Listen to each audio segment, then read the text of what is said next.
شهر رمضان الذي أنزل فيه القرآن شهر رمضان الذي أنزل فيه القرآن هدى للناس وبينات من الهدى والفرقان.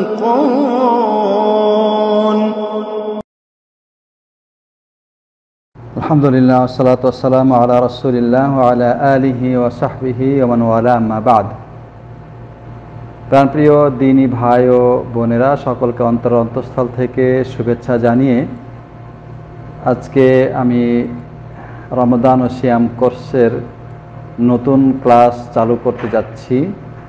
তো আপনারা ইতিপূর্বে জেনেছেন যে আজকে আমার আলোচ্য বিষয় হচ্ছে কাজা সিয়ামের বিবরণ, এতেকাফের বিবরণ, ফিতরার বিবরণ এবং ঈদের নামাজের বিবরণ। তো আজকে আমরা যে বিষয়ের উপরে আপনাদের কাছে টেস্ট নেওয়ার জন্য প্রশ্ন দিয়েছি সেটা সিয়ামের মাসালার মধ্যে সবচাইতে গুরুত্বপূর্ণ, যে কোন কাজে সিয়াম ভঙ্গ হয়, কোন কাজে ভঙ্গ হয় না।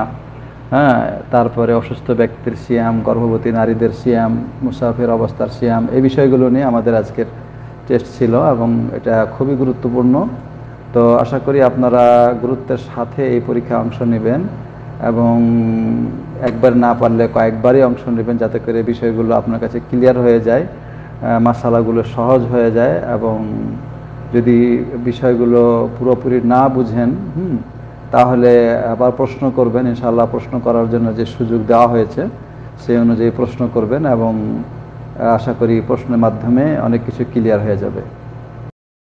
তো আসুন এবার আজকের নতুন ক্লাস যে আমরা নির্ধারণ করেছি তার পয়েন্টগুলো একটা একটা করে আমরা আলোচনা করি।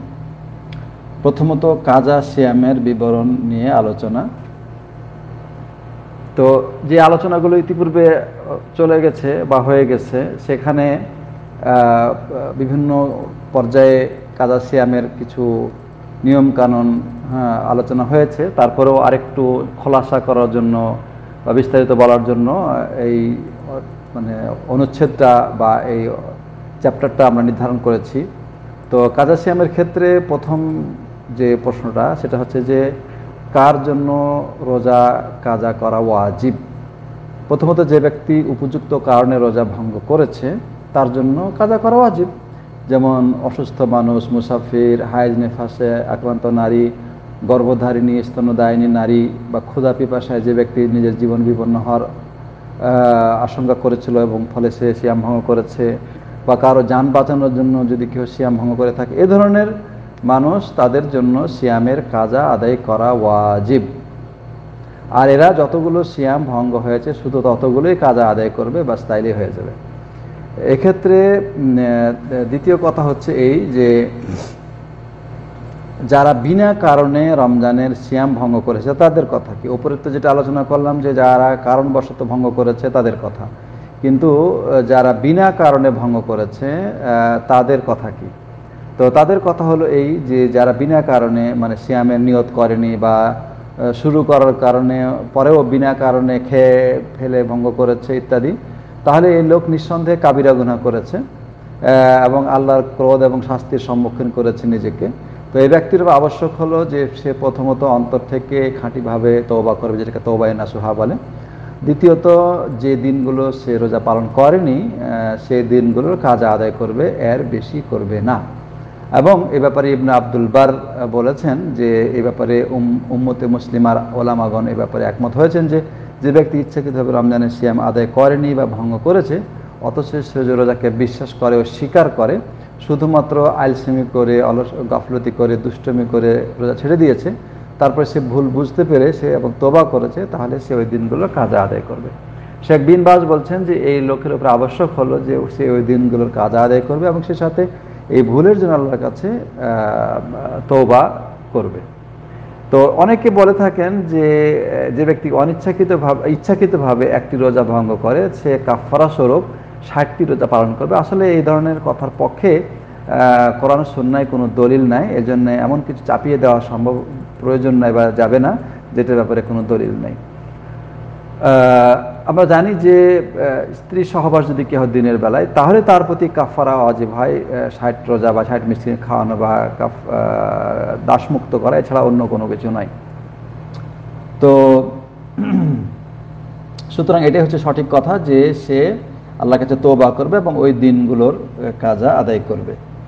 আরেকটি কথা হলো যে কোনো মানুষ রোজা ভঙ্গ করেছে এই জন্যে যে সে দুরারোগ্যে আক্রান্ত ছিল, মানে সুস্থ হওয়ার কোনো সম্ভাবনাই ছিল না, কিন্তু হঠাৎ করে দেখা গেছে যে সে সুস্থ হয়ে গেছে। হ্যাঁ, এখন ওই লোকের কি ছিল, ওই লোক রোজা না রেখে যেহেতু অসুস্থ, নির্ভরযোগ্য ডাক্তার বলেছে যে সে কখনোই সুস্থ হবে না, অতএব সে রোজা রাখে না, বিনিময়ে ফিদিয়া দিয়ে দিচ্ছে। তো ফিদিয়া দিয়ে দেওয়ার ফলে সে তো রোজার আবশ্যকতার প্রতি রহিত হয়ে গেছে। এখন যে হঠাৎ করে সুস্থ হয়ে গেল, সে কি করবে? এখন কি তার ওই দিনগুলোকে কাজা আদায় করবে, নাকি ফিদিয়া দেওয়া হয়ে গেছে দেখে আর কিছুই করা লাগবে না? তো এর জবাব হলো এই যে এই ব্যক্তির ওই রোজাগুলো কাজা আদায় করতে হবে না। কেননা যখন তার প্রতি রোজাটা ফরজ ছিল সে সময়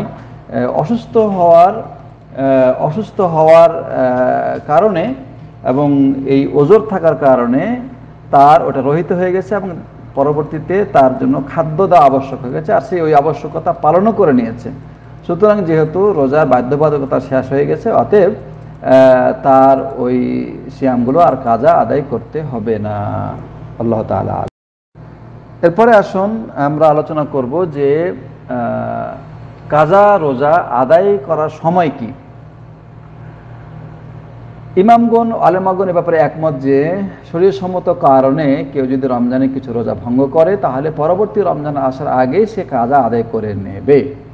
তবে কাজা আদায় করার ক্ষেত্রে যত দ্রুত সম্ভব ব্যবস্থা নেওয়া উচিত এবং বিলম্ব না করা উচিত, যাতে করে সে জিম্মা মুক্ত হতে পারে। আয়েশা সিদ্দিকা রাদিয়াল্লাহু তাআলা আনহা বলেন যে কানা ইয়াকুনু আলাইয়া সাওমু মিন রমাদান ফামা আস্তাতিউ আন আকদিয়াহু ইল্লা ফি শাবান ওয়া যালিকা লিমাকানি রাসূলিল্লাহি সাল্লাল্লাহু আলাইহি সাল্লাম। আমার উপর রমজানের রোজা বাকি থাকতো, কিন্তু রাসূল সাল্লাল্লাহু আলাইহি ওয়াসাল্লামের খিদমতে নিয়োজিত থাকার কারণে আমি একদম শাবান মাস ছাড়া অন্য কোনো সময় রোজাগুলো পালন করতে পারতাম না। তো এই জন্যে শাবান মাসের মধ্যে অর্থাৎ 11 মাসের মধ্যে যে কোনো সময় এই রোজাগুলি কাজা আদায় করে নেবে। তবে যত দ্রুত কাজা করা সম্ভব ততই দ্রুত কাজা করবে, দেরি করবে না। দেরি করলে সমস্যা হতে পারে।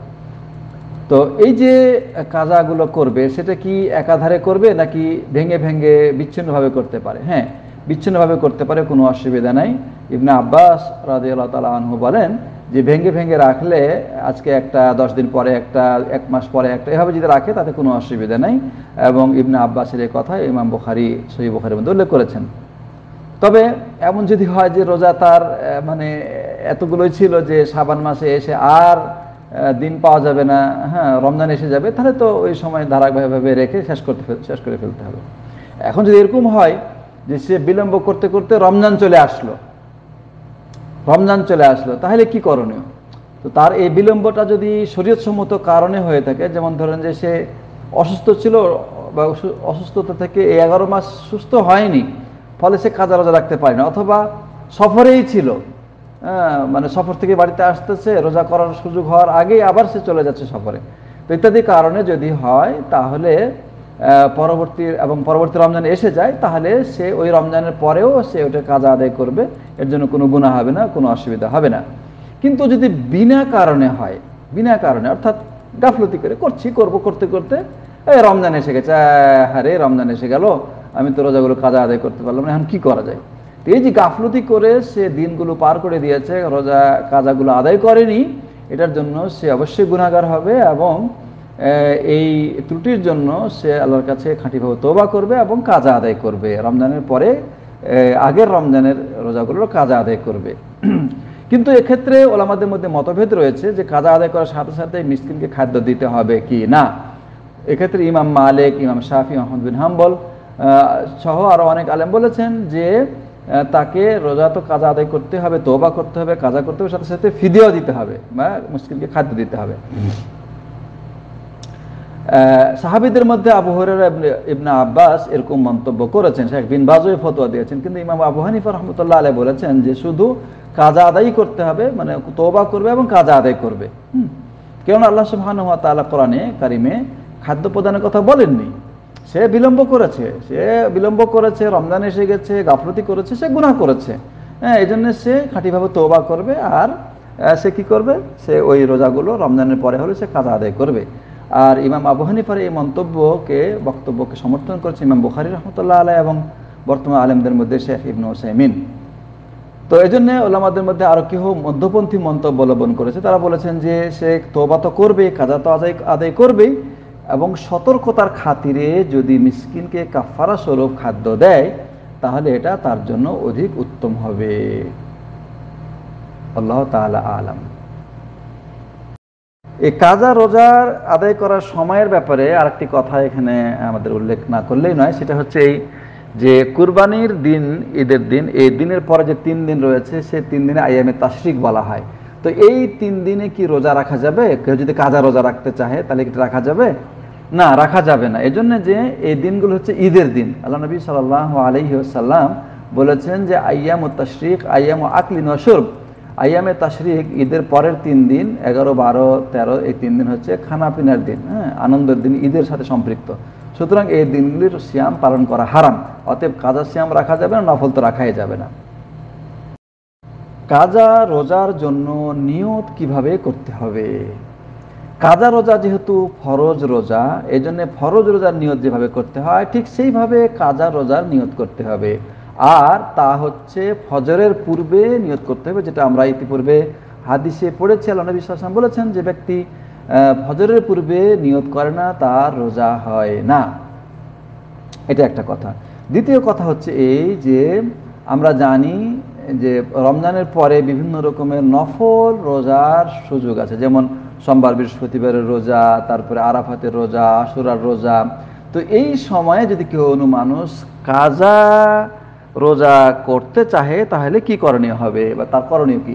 শেখ ইবনে উসাইমিন বলেছেন যে কোনো মানুষ যদি আরাফাতের দিন অথবা আশুরার দিন রমজানের কাজা রোজার নিয়ত করে তাহলে তার সিয়াম বিশুদ্ধ হবে এবং সে ফরজ ও নফল ইবাদতের সব একসাথে হাসিল হবে।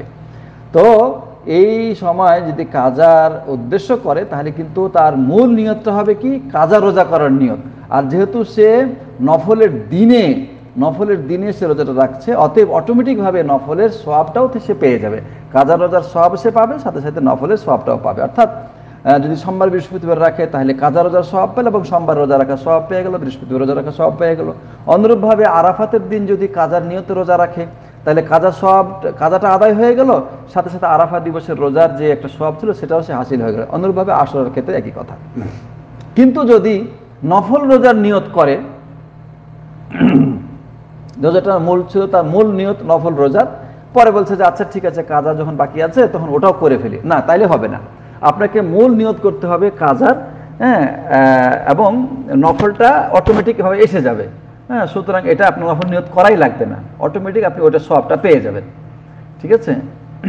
আচ্ছা, আরেকটি কথা হলো এই যে কাজা রোজার সাথে কেহ যদি মানতের রোজার নিয়তকে সংযুক্ত করে বা কাফারার রোজার নিয়তকে সে এর সাথে সংযুক্ত করে তাহলে সেটা জায়েজ হবে না।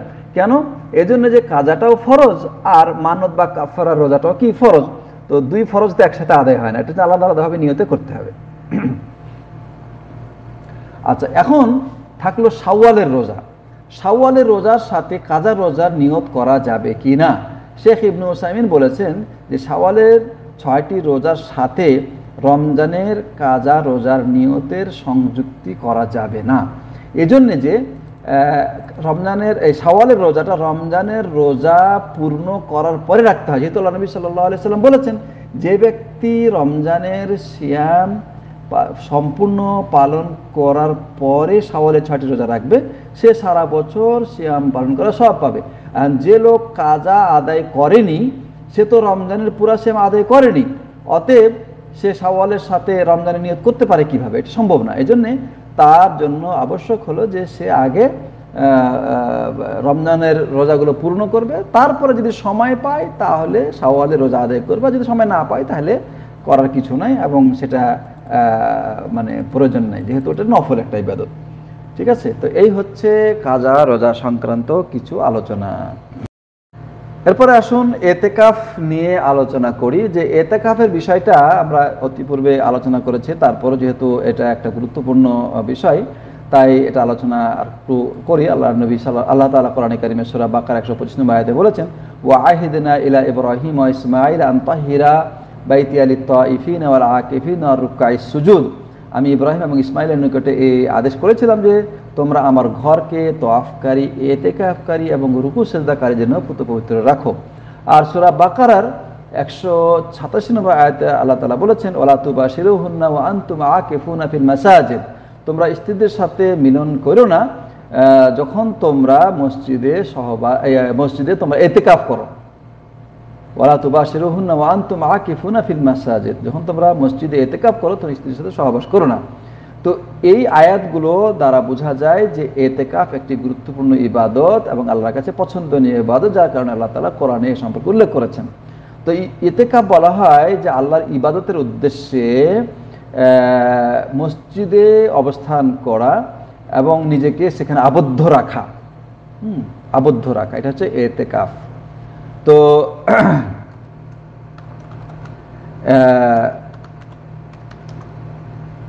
এতেকাফটা হচ্ছে সুন্নাত, এটা ফরজ ওয়াজিব কিছু নাই। হ্যাঁ, এটা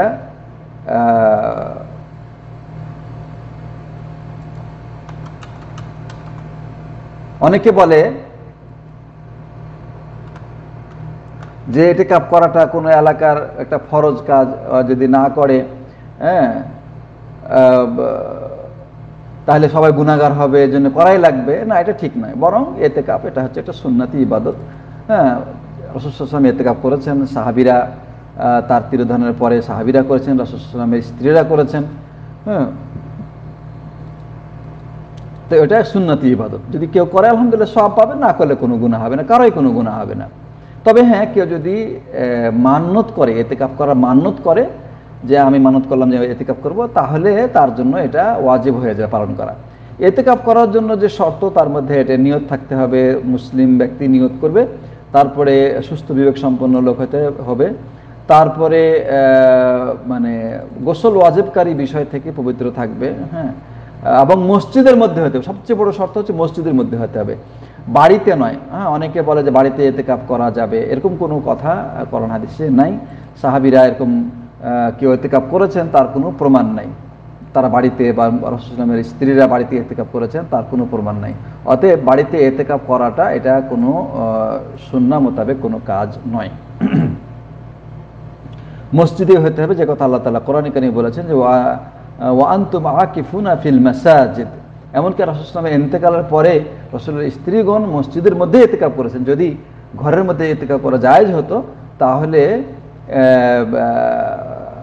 তারা নিজেদের হেফাজতের জন্য তারা এভাবে ঘরের মধ্যে এতেকাফ করতেন এবং উত্তম কাজ সেটাই তারা করতেন, কিন্তু এটা তারা করেন না। এর দ্বারা বোঝা যাচ্ছে যে ঘরে এতেকাফ করা চলবে না, হ্যাঁ, এটা মসজিদেই করতে হবে। এখন যদি মসজিদে কোনো পরিবেশ না থাকে সেটা ভিন্ন কথা। হ্যাঁ, কিন্তু যেহেতু এটা ওয়াজিব ফরজ নয়, অতএব এতেকাফ করতে হবে না, পরিবেশ সৃষ্টি করার কাজ করতে হবে। আচ্ছা, এতেকাফকারী যিনি, তার জন্য মুস্তাহাব হচ্ছে সর্বদা আল্লাহর ইবাদতে, আল্লাহর আনুগত্যশীল কাজে নিয়োজিত থাকা এবং অনর্থক কাজে এবং কথা থেকে নিজেকে মুক্ত রাখা বা বিরত থাকা। এতেকাফকারীর জন্য যে সমস্ত কাজগুলো করা অবৈধ, তার মধ্যে বিনা প্রয়োজনে বাইরে যাওয়া এটা অবৈধ। কিন্তু যদি প্রয়োজন থাকে, যেমন পবিত্রতা অর্জন, ওযু গোসলের জন্য, তারপরে পানাহারের জন্য বাইরে যেতে পারে, পেশাব পায়খানার জন্য যেতে পারে, তারপরে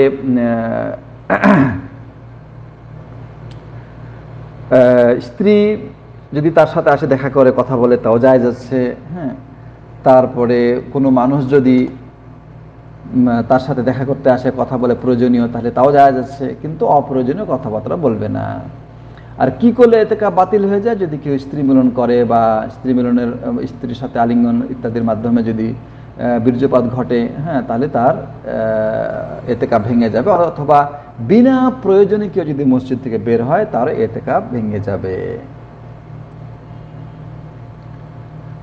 তো এই এতেকাফের সময়টা কি? সময় হচ্ছে রমজানের শেষ দশকে এতেকাফ করা। আল্লাহ নবী সাল্লাল্লাহু আলাইহি সাল্লাম লাইলাতুল কদর অনুসন্ধান করার জন্য তিনি 20 রমজান এতেকাফ প্রথম 20 দিন করেছেন, তারপরে তিনি শেষ 10 দিন এতেকাফ করেছেন এবং তিনি বলেছেন এই শেষ 10 দিনই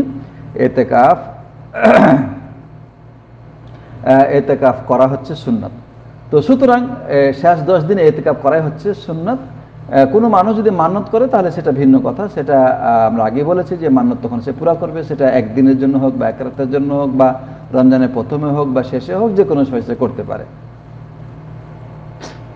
তো এই হচ্ছে এতেকাফ সংক্রান্ত কিছু আলোচনা। সম্মানিত ভাই ও বোনেরা, এরপরে আমি আপনাদের সামনে যে বিষয়ে আলোচনা করব সেটা হচ্ছে ফিতরা, যেটাকে জাকাতুল ফিতর বলা হয়েছে। রমজান শেষে ফিতরা আদায় করা ফরজ। রমজান শেষে ফিতরা আদায় করা ফরজ। ইবনে আব্বাস রাদিয়াল্লাহু তাআলা আনহুমা থেকে বর্ণিত, তারা বলেন যে ফারাদা রাসূলুল্লাহ সাল্লাল্লাহু আলাইহি সাল্লাম যাকাতুল ফিতরি তুহরাতান লিস-সাইম মিনাল লাগবি ওয়ার রাফসি ওয়া তু'মাতান লিল মাসাকিন, যে রাসূলুল্লাহ সাল্লাল্লাহু আলাইহি ওয়াসাল্লাম ফিতরা ফরজ করেছেন রোজাদারকে বাজে কথা ও অশ্লীলতা থেকে পবিত্র করার জন্য এবং মিসকিনদের জন্য খাদ্যস্বরূপ। তাহলে এই হাদিসের মাধ্যমে আমরা ফিতরার উদ্দেশ্য জানতে পারলাম। সেটা হচ্ছে দুটো উদ্দেশ্য, একটা হচ্ছে রোজাদারকে পবিত্র করা আর দ্বিতীয়ত হচ্ছে মিসকিনদের খাদ্য প্রদান করা। আচ্ছা, ফিতরার পরিমাণ কি? ফিতরার পরিমাণ হচ্ছে সাধারণ খাদ্য চাল, গম, খেজুর ইত্যাদি থেকে 1 সা পরিমাণ, অর্থাৎ প্রায় আধুনিক হিসাব অনুযায়ী 2.5 কেজি। আর এটা আদায় করার সময় হচ্ছে ঈদের নামাজের পূর্বে, ঈদের 1 দিন বা 2 দিন আগেও আদায় করা যায়। ইবনে ওমর রাদিয়াল্লাহু তাআলা আনহু বলছেন যে ফারাদা রাসূলুল্লাহ সাল্লাল্লাহু আলাইহি ওয়াসাল্লাম যাকাতুল ফিতরি সাম মিন তামরিন আও সাম মিন শাঈরিন আলাল আবদি ওয়াল হুররি ওয়াল যাকারি ওয়াল উনসা ওয়াস সাগীরি ওয়াল কাবীরি মিনাল মুসলিমিন ওয়া আমারা বিহা আন তুআদ্দি ক্বাবলা খুরুজিন নাস ইলা সালাতি। রাসূলুল্লাহ সাল্লাল্লাহু আলাইহি ওয়াসাল্লাম যাকাতুল ফিতর ফরজ করেছেন 1 সা পরিমাণ খেজুর বা জব প্রত্যেক স্বাধীন কৃতদাস নারী পুরুষ ছোট বড় মুসলিমের উপরে। মানুষ ঈদের নামাজে বের হওয়ার পূর্বে এটা আদায় করার জন্য তিনি আদেশ করেছেন। কোনো মানুষ যদি ঈদের নামাজের পরে আদায় করে তাহলে সেটা কি হবে? সেটা ফিতরা হবে না, বরং সাদকা হবে। রাসূল সাল্লাল্লাহু আলাইহি ওয়াসাল্লাম বলেছেন যে ব্যক্তি ঈদের নামাজের পূর্বে আদায় করবে সেটা হচ্ছে যাকাত হিসাবে গ্রহণযোগ্য হবে, আর যদি ঈদের নামাজের পরে আদায় করে তাহলে সেটা একটা সাধারণ সাদকা বলে গণ্য হবে। আচ্ছা, তো এই হাদিস অনুযায়ী দেখা যাচ্ছে যে ফিতরা এটা 1 সা পরিমাণ আদায় করতে হবে, অর্ধ সা নয়, যেটা আমাদের সমাজে প্রচলিত আছে। তো অর্ধ সার ব্যাপারে রাসূল সাল্লাল্লাহু আলাইহি ওয়াসাল্লাম থেকে কোনো সহিহ হাদিস বর্ণিত হয়নি। তো আবু সাঈদ খুদরি রাদিয়াল্লাহু তাআলা আনহু থেকে বর্ণিত আছে যে তিনি বলেন যে একদা মুআবিয়া রাদিয়াল্লাহু তাআলা আনহু হজের উদ্দেশ্যে বা উমরার উদ্দেশ্যে মক্কায় আসেন। তারপরে তিনি এখানে খেজুরগুলো দেখে তিনি বলেন যে এখানকার 1 সা পরিমাণ খেজুর আর আমাদের অর্ধ সা পরিমাণ গম এক সমান, সুতরাং তিনি বললেন যে অর্ধ সা পরিমাণ ফিতরা দিলে হয়ে যাবে। তখন কিছু কিছু লোক তার এই মতকে গ্রহণ করে, কিন্তু আবু সাঈদ খুদরি বলেন যে আমি যতদিন বেঁচে থাকব ততদিন 1 সা পরিমাণ ফিতরা আদায় করব। তো এটা গেল ফিতরার কথা। দ্বিতীয় কথা হচ্ছে এই যে ফিতরার মূল্য প্রদান করা যাবে কিনা। টাকা পয়সা, কাপড় চোপড় ইত্যাদি দিয়ে ফিতরা দেওয়া উচিত নয়। এই জন্য যে আল্লাহ নবী সাল্লাল্লাহু আলাইহি ওয়াসাল্লামের যুগে টাকা পয়সা ছিল বা দিনার দিরহাম ছিল এবং এসবের মাধ্যমে তারা কেনাবেচা করতেন। হ্যাঁ, কিন্তু তাদের মধ্যে কেউ মানে টাকা পয়সা দিয়ে বা মুদ্রা দিয়ে যে ফিতরা আদায় করেছে তার কোনো প্রমাণ পাওয়া যায় না। এমনকি রাসূল সাল্লাল্লাহু সাহাবীরা যে কেউ প্রমাণ করেছে এরকম করেছেন তাও কোনো প্রমাণ পাওয়া যায় না। অতএব ফিতরাটা খাদ্যদ্রব্য দিয়েই আদায় করতে হবে এবং এটাই সঠিক। যদিও ইমামদের মধ্যে কেউ ইমাম আবু হানিফা, হাসান বসরি তারা বলেছেন যে ফিতরার মূল্য আদায় করা চলবে। যাই হোক, ফিতরার মূল্য আদায় করা উচিত নয়, যেহেতু ব্যাপারে কোনো দলিল পাওয়া যাচ্ছে না। তবে আপনি এক্ষেত্রে ইচ্ছা করলে যদি নিজে ফিতরার খাদ্যটা উপযুক্ত অভাবী লোকদের কাছে পৌঁছাতে না পারেন, তাহলে আপনি কোনো ব্যক্তিকে দায়িত্ব দিতে পারেন যে তুমি আমার পক্ষ থেকে এই যে টাকাটা নিয়ে যাও, নিয়ে যে ফিতরাটা কিনে তারপরে তখন তুমি উপযুক্ত লোককে দিয়ে দাও। তাহলে আপনি সেক্ষেত্রে টাকা দিলেন না, বরং আপনি একজনকে দায়িত্ব দিলেন, যে ব্যক্তি দায়িত্ব গ্রহণ করে সে আপনার পক্ষ থেকে খাদ্য কিনে দায়িত্ব মানে উপযুক্ত লোকের কাছে পৌঁছে দেবে। ঠিক অনুরূপভাবে কোনো সংগঠন বা সংস্থা যদি এরকম দায়িত্ব গ্রহণ করে, তাদেরকে আপনি দায়িত্বশীল বানাতে পারেন। তাকে আপনি ফিতরার যে মূল্যটা সেটা দিয়ে দিবেন, দিয়ে বলবেন যে তুমি এটা দিয়ে উপযুক্ত খাদ্য কিনে গরিবদেরকে বা মিসকিনদেরকে দান করে দিবে, তখন এটা আপনার জন্য জায়েজ হবে, কোনো অসুবিধা নেই। আচ্ছা, এই ফিতরা কাদের জন্য? এই ফিতরা খাওয়ার হকদার হচ্ছে সূরা তওবায় যে 60 নম্বর আয়াতে যে আল্লাহ সুবহানাহু ওয়া তাআলা কিছু লোকের কথা উল্লেখ করেছেন যারা যাকাতের হকদার, তারাই হচ্ছে ফিতরার হকদার। কিন্তু সেখানে 8 শ্রেণীর লোককে উল্লেখ করা হয়েছে। যদিও 8 শ্রেণী উল্লেখ করা হয়েছে, কিন্তু ফিতরার বিষয়টাতে 2 শ্রেণীর লোকেরা বেশি হকদার, অর্থাৎ ফকির এবং মিসকিন। যে কথা ইবনে আব্বাসে বর্ণিত হাদিসে আমরা আগে আলোচনা করেছি, যে আল্লাহ নবী সাল্লাল্লাহু আলাইহি ওয়াসাল্লাম বলেছেন যে এটা হচ্ছে তোমাতান লিল মাসাকিন, মিসকিনদের জন্য খাদ্য স্বরূপ, অনাথ মিসকিনদের জন্য, গরিবদের জন্য এটা খাদ্য স্বরূপ। সুতরাং তাদেরকে দেওয়াটাই কি অধিক উপযুক্ত। তো এই ফিতরা অতএব মসজিদের উন্নয়নের কাজে ব্যবহার করা যাবে না, বা এটা দিয়ে মানুষকে ইফতারি খাওয়ানো যাবে না, বা ইমাম মুয়াজ্জিনের বেতন দেওয়া যাবে না, সাধারণ জনকল্যাণমূলক কাজে খরচ করা যাবে না, পাঠাগার বা মাদ্রাসা নির্মাণ কাজে ব্যয় করা যাবে না। তবে কোনো মাদ্রাসায় যদি লিল্লাহ বোর্ডিং থাকে, যেখানে গরিব মিসকিন ছেলে পেলে পড়াশোনা করছে, অথবা কোনো জায়গায় মুসাফিরখানা থাকে যেখানে মুসাফিরদেরকে ফ্রি খাওয়ানো হয়, তাহলে সেসব জায়গায় দেওয়া যাবে, এতে কোনো অসুবিধা নাই। এবং এই খাতগুলো তখন ওই সূরা তওবা 60 নম্বর আয়াতে উল্লেখিত 8টি খাতের মধ্যেই কিন্তু পড়ছে, অতএব এটা কোনো অসুবিধা নাই।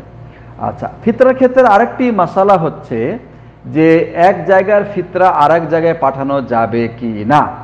এর জবাব হলো এই যে মূলত যেখানে আপনার ফিতরাটা ফরজ হয়েছে, আপনি যেখানে আছেন সেখানকার ফকির মিসকিনদের মাঝে বিতরণ করাই হচ্ছে উত্তম।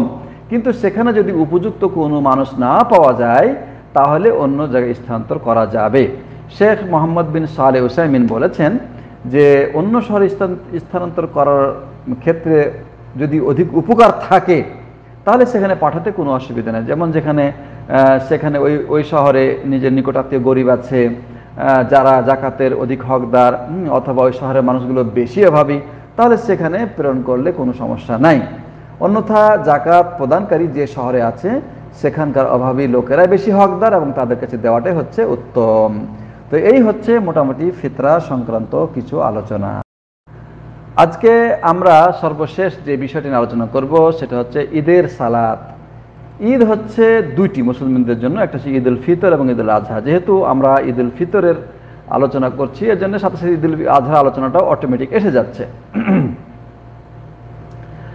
এই 2 ঈদ মুসলিমদের জন্য গুরুত্বপূর্ণ, এবং এটা আল্লাহ নবী সাল্লাল্লাহু আলাইহি ওয়াসাল্লাম যখন মদিনায় আসেন তখন দেখেন যে সেখানে লোকেরা নির্দিষ্ট 2টি দিনে তারা খেলাধুলা করছে, আনন্দ করছে। তো তিনি বললেন যে আল্লাহ সুবহানাহু ওয়া তাআলা তোমাদেরকে এই 2 দিনের বিনিময়ে এর চাইতে উত্তম 2টি দিন দিয়েছেন, সেটা হচ্ছে ঈদুল ফিতর এবং ঈদুল আজহা। তো ঈদুল ফিতরে একজন মানুষ সারা মাস আল্লাহর ইবাদত সিয়াম সাধনা করার পরে খুশি পালন করার জন্য সে ঈদের নামাজ আদায় করবে, এবং আল্লাহর ইবাদতের মাধ্যমে তার শুকরিয়া আদায় করবে, আল্লাহর ইবাদতের মাধ্যমে শুকরিয়া করে। সুতরাং খুশি পালন করার মাধ্যম হচ্ছে আল্লাহর শুকরিয়া করা, নামাজ পড়া, এবং এইভাবে আল্লাহর আনুগত্যের মাধ্যমে শুকরিয়া করা। আল্লাহ তাআলা বলছেন লাইন শাকারতুম লাযিদান্নাকুম ওয়া লাইন কাফারতুম ইন্না আযাবি লাশাদীদ, তোমরা যদি আমার শুকরিয়া করো তাহলে আমি নিয়ামত তোমাদেরকে আরো বেশি করে দেবো, আর যারা কুফরি করবে তাদের জন্য আল্লাহর শাস্তি কিন্তু অনেক কঠিন। তো এই জন্য আল্লাহর শুকরিয়া আদায় করার ক্ষেত্রে অবৈধ অন্যায় কাজে লিপ্ত হওয়া যাবে না, যেমন নারী পুরুষ সংমিশ্রণ বা ফরজ নামাজ অবহেলা করে নাচ গান দেখা বা ব্যবস্থা এরকম আয়োজন করা, এগুলি কোনোটাই করা যাবে না। হালাল বিনোদনমূলক খেলাধুলা করা যাবে, কোনো অসুবিধা নেই ইনশাআল্লাহ।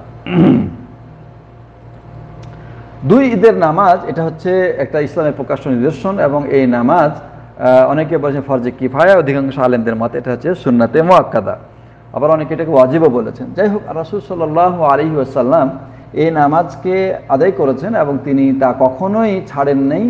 এমনকি মহিলাদেরকেও এই নামাজে উপস্থিত হওয়ার জন্য আদেশ করেছেন, এবং যাদের ঋতু ছিল অর্থাৎ মাসিক ছিল তাদেরকেও আসতে বলেছেন, এবং বলেছেন যে তারা মানে নামাজ পড়বে না, তবে তারা মুসলমানদের দোয়াতে শরীক হবে। তো মহিলাদের জন্য ঈদের নামাজে উপস্থিত হওয়ার এই সুন্নতি এখন মুসলিম সমাজ থেকে প্রায় মানে উঠেই গেছে। তো এই জন্য এটাকে জিন্দা করার জন্য চেষ্টা থাকা উচিত। তবে মহিলারা ঈদের নামাজে গেলে তারা যেন মানে সাজসজ্জা করে বা আতশগুদি মেখে যেন না যায়, তারা সাধারণভাবে পর্দা করে যেন যায়। ঈদের নামাজের শর্ত হচ্ছে সময় হতে হবে, উপযুক্ত সংখ্যা হতে হবে, এবং জনপদে বসবাসকারী লোকদের হতে হবে। যারা মুসাফির তাদের জন্য ঈদের নামাজ আবশ্যক নয়। আর ঈদের নামাজের জন্য সময় হচ্ছে যে সূর্য ওঠার পরে আকাশে, পূর্বাকাশে 1 তীর পরিমাণ যখন সূর্যটা উঠবে তখন এই নামাজ পড়া যাবে, এবং সেটা মানে সূর্য পশ্চিম আকাশে ধরার আগ পর্যন্ত এই নামাজকে পড়া যাবে। তবে ঈদের নামাজ, ঈদুল ফিতরের নামাজটা একটু তাড়াতাড়ি আদায় করাটা হচ্ছে সুন্নাত, আর ঈদুল আজহাটা একটু, ঈদুল ফিতরের নামাজটা একটু দেরি করে আদায় করার সুন্নাত, এবং ঈদুল আজহাটা একটু তাড়াতাড়ি আদায় করার সুন্নাত। যেহেতু ঈদুল আজহার পরে কুরবানি আছে, আর ঈদুল ফিতরটা একটু দেরি করে এজন্য সুন্নাত যে মানে ফিতরা বন্টন করার ব্যাপার স্যাপার আছে, এজন্য একটু দেরি করে আদায় করা হচ্ছে সুন্নাত।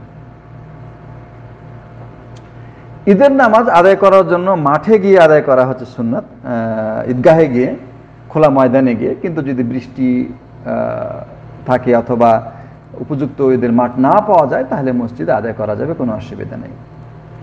ঈদের নামাজের ক্ষেত্রে কিছু সুন্নাত আছে, যে সেটা হলো যে ঈদুল ফিতরে যাওয়ার পূর্বে, বের হওয়ার পূর্বে বেজোড় সংখ্যক খেজুর খাওয়া সুন্নাত, আর ঈদুল আজহাতে যখন যাবেন তখন কোনো কিছু না খেয়ে বের হওয়া সুন্নাত। বিশেষ করে যিনি কুরবানি করবেন তার জন্য, তিনি কুরবানি করবেন, এসে ফিরে এসে তিনি মানে কুরবানির গোশত সবার আগে খাবেন। ঈদের নামাজে যাওয়ার আগে গোসল করা, পরিষ্কার পরিচ্ছন্নতা অর্জন করা, আতশগন্ধি ব্যবহার করা, নারীদের জন্য নয়, আতশগন্ধি ব্যবহার করবে না, কিন্তু পুরুষরা করবে। সাধ্য অনুযায়ী সুন্দর পোশাক পরিধান করা, মহিলারা তাদের সৌন্দর্য প্রকাশ করবে না, আতশগন্ধি ব্যবহার করবে না। ঈদের নামাজের ক্ষেত্রে সুন্নাত হচ্ছে হেঁটে হেঁটে আগে ভাগে ঈদের নামাজে যাওয়া এবং ইমামের নিকটবর্তী স্থানে বসা। ঈদের নামাজে যাওয়ার সময় যে রাস্তাতে যাবেন, সুন্নাত হচ্ছে আসার সময় আরেক রাস্তা দিয়ে আসা, রাস্তা বদল করা আর কি।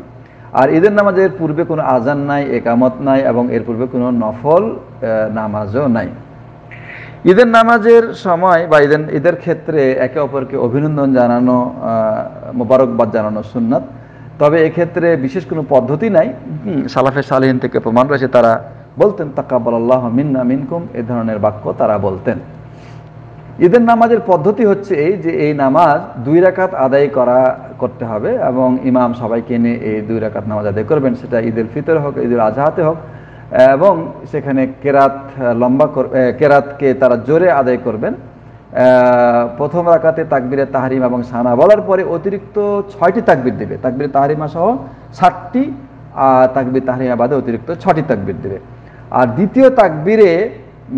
দ্বিতীয় রাকাতে গিয়ে দ্বিতীয় রাকাতে ওঠার যে তাকবীর, সে তাকবীর বাদ দিয়ে অতিরিক্ত 5টি তাকবীর দিয়ে মোট 12টি তাকবীরের মাধ্যমে ঈদের নামাজ আদায় করবে।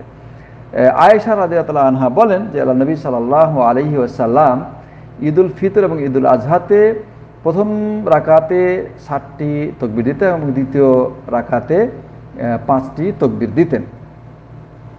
প্রত্যেক তাকবীরের সাথে হাত উত্তোলন করা উত্তম, যদি হাত উত্তোলন না করে তো কোনো অসুবিধা নেই। তো এভাবে তাকবীর বলার পরে প্রথম রাকাতে আউযুবিল্লাহ বিসমিল্লাহ বলে সূরা ফাতিহা পড়বে, এরপরে সূরা আলা পড়বে, এবং এগুলো উচ্চস্বরে পড়বে। আর দ্বিতীয় রাকাতে সূরা ফাতিহার পরে সূরা গাশিয়া পড়বে। যদি ইচ্ছা করে তাহলে প্রথম রাকাতে সূরা কাফ, দ্বিতীয় রাকাতে সূরা ইনশিকাক পাঠ করা যেতে পারে। ঈদের খুতবা ঈদের নামাজের পরে হবে, এবং এই খুতবা শোনাটা হচ্ছে সুন্নাত, এটা ওয়াজিব বা ফরজ নয়। অর্থাৎ যদি খুতবা না শুনে কেউ চলে যায় তার কোনো গুনাহ হবে না। জুমার সালাতের মতো ঈদের সালাতের খুতবাটা আবশ্যক নয়। তো এই হচ্ছে কথা। আর ঈদের নামাজ যদি ছুটে যায় তাহলে তার কোনো কাজা নেই, কিন্তু যদি কেউ নফল নামাজের মতো করে 2 রাকাত আদায় করে এবং অতিরিক্ত তাকবীরগুলো দেয় তাতে কোনো অসুবিধা নেই, বাড়িতে একা একা পড়ে। কিন্তু এক্ষেত্রে তার খুতবা দেওয়া প্রয়োজন নাই। ঈদের সময় তাকবীর পাঠ করা, ঈদের যখন চাঁদ উঠবে, আল্লাহ তুকাব্বিরুল্লাহ আলা মা হাদাকুম, আল্লাহ যে তোমাদেরকে এই ইবাদত করার হিদায়াত দিয়েছেন, তোমরা আল্লাহর তাকবীর পাঠ করবে। তো ঈদুল ফিতরে ঈদের চাঁদ ওঠার পর থেকে নিয়ে ঈদুল ফিতরে চাঁদ ওঠার পর থেকে নিয়ে ঈদের নামাজ এর পূর্ব পর্যন্ত তাকবীর পাঠ করবে। আর ঈদুল আজহাতে ঈদের চাঁদ অর্থাৎ যে জিলহজের চাঁদ ওঠা থেকে নিয়ে 13 তারিখ পর্যন্ত তাকবীর পাঠ করবে অনির্দিষ্টভাবে, সব জায়গাতে, সকল স্থানে এবং সকল সময়ে। আর নির্দিষ্ট তাকবীর হচ্ছে যে সে তাকবীর 9 তারিখ ইয়মা আরাফা, যেটা 9 তারিখ ফজরের পর থেকে নিয়ে 13 তারিখ আসর পর্যন্ত প্রত্যেক নামাজের পরে পরে তাকবীর পাঠ করবে। এটা হচ্ছে সুন্নাত। আর তাকবীরগুলি যত জোরে পাঠ করে ততই সুন্নাত, যাতে করে লোকেরা শুনে এবং তার অনুসরণ করে। কিন্তু নারীরা তারা নিচু কণ্ঠে তাকবীর পাঠ করবে, তাদের তাকবীর যেন অন্যরা না শুনে সেভাবে পাঠ করবে।